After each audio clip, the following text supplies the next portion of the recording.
Psychogénéalogie et libération. La psychogénéalogie va nous parler du poids qui pèse sur les familles, des secrets de famille ou des bribes qui sont passées à travers les parents et que les enfants ont entendues et qu'ils vont porter sur leurs épaules douloureusement, consciemment ou inconsciemment.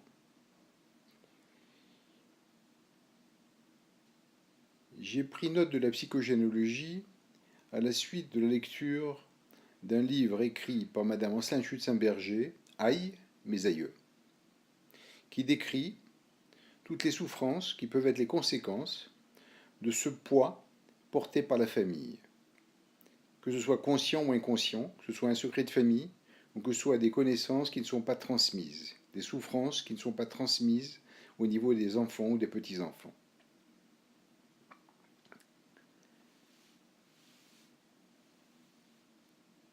C'est également les lectures de Jodorowsky et du docteur Salomon Selam qui m'ont permis d'appréhender cette équation.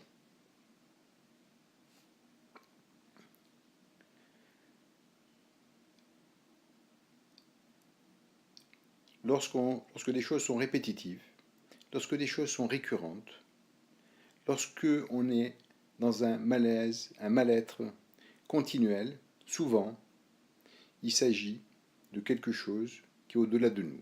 On se sent coincé, on n'arrive pas à sortir d'échecs récurrents, répétitifs, incompréhensibles. Alors souvent, il y a des problèmes psychogénéalogiques. Il existe un tableau qui permet de repérer cette transmission. Il s'agit du tableau de Fréchet, qui est un psychologue canadien. Ce tableau, sur la première ligne,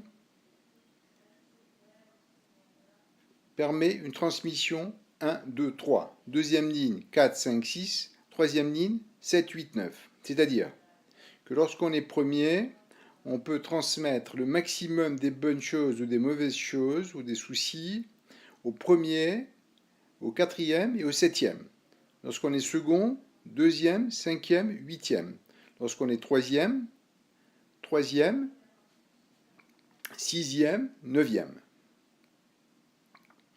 Lorsque j'ai entendu parler de ce tableau, j'ai trouvé ça un petit peu léger.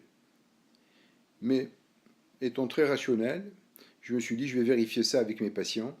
Et j'étais stupéfait, c'était juste au moins à 90%.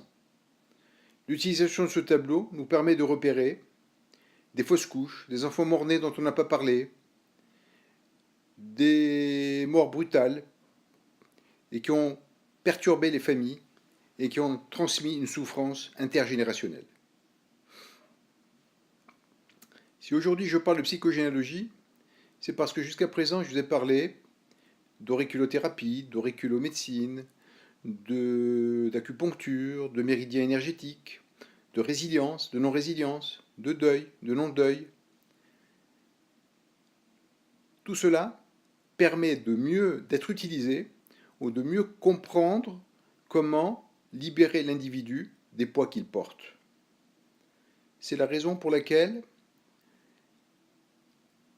dans cette série, il y a plusieurs épisodes. Chaque épisode concerne le fait de relater des consultations qui vont permettre de mieux comprendre ces mécanismes.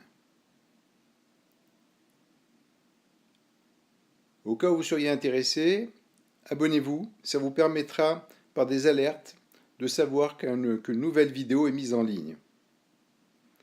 Merci encore de votre écoute et à bientôt.